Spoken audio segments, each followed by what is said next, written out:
So here we are with the first episode of the new series of One Credit Only, and as the 2012 Olympics are underway now, I thought we'd start with Track and Field. Classic game released by Konami in 1983, used a very simple 3-button setup, two for running and one for action, which was say jumping or throwing an object.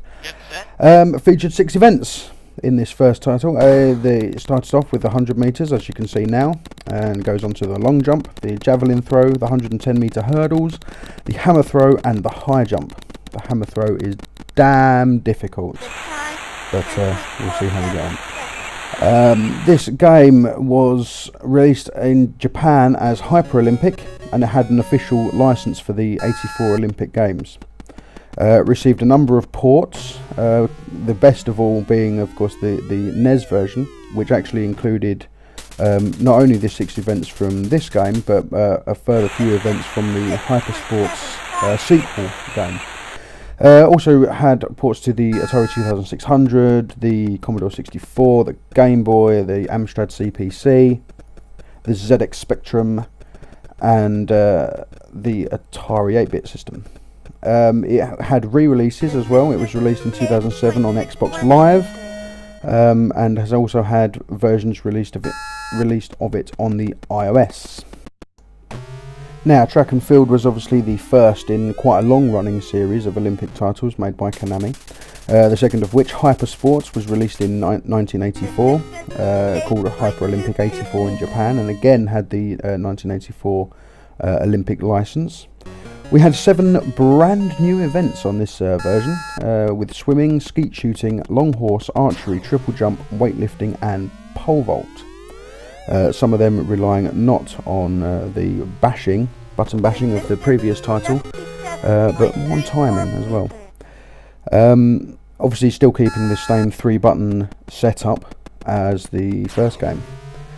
In 1998, obviously the next time the Olympics was on, Konami released 88 games, which was basically a mixture of the first 2 titles with updated graphics. It had the 100 metres, the long jump, skeet shooting, archery from the second title, and also included a 400 metre relay that you did twice. You had to do once to qualify, and then it was actually the final event of the game as well. Wow.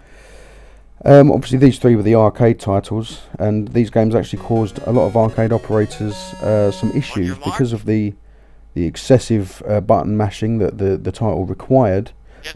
Broken buttons were a big issue for them, and a lot of machines replaced the run buttons with a joystick, so you could waggle your way to victory, or in some machines even a trackball, which I never personally saw, and I'm not quite sure how that would have worked.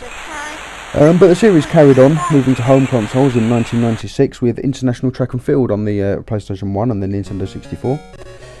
Again in 2000, on the N64, PlayStation and Game Boy Color was International Track and Field 2000, which also saw releases on the Dreamcast and PlayStation 2 as the ESPN International Track and Field 2000. And in 2008 saw the new International Track and Field released on the Nintendo DS, featuring the largest number of events of any of the titles at the time, and obviously using the DS's touchscreen features. Also changed the graphical style to a very cute, hyper-deformed version of the characters. Also included a few secret characters. For example, there were quite a few sort of standard athletes in the game, but you could also play as, say, Pyramid Head from the Silent Hill series, which was quite bizarre. Now, for me personally, this is the most fun of all athletic games that I've ever played. It's the first, it's the simplest, but it is just the most fun version of them all. I played the Track and Field games up until International Track and Field 2000, and then kind of stopped playing sort of Olympic games really. Most of the official ones were quite poor and poorly received. There were some other great Olympic games that were out there. There was Olympic Gold on the Mega Drive and Master System, which was absolutely fantastic. And actually my second favourite after this athletic game is Athlete Kings on the Sega Saturn, which was an absolutely marvellous game. Not obviously not an official Olympic title, but had charm in spades. It was an absolutely marvellous game. And then of course in 2007 Sega and Nintendo released Sonic and Sega at the Olympics, and for me that sort of changed the playing field somewhat. It wasn't a serious Olympic title, but it was a seriously fun Olympic title. So here we are, you see me finishing off now. I've qualified in the last event, the high jump, and that is the track and field Olympics over.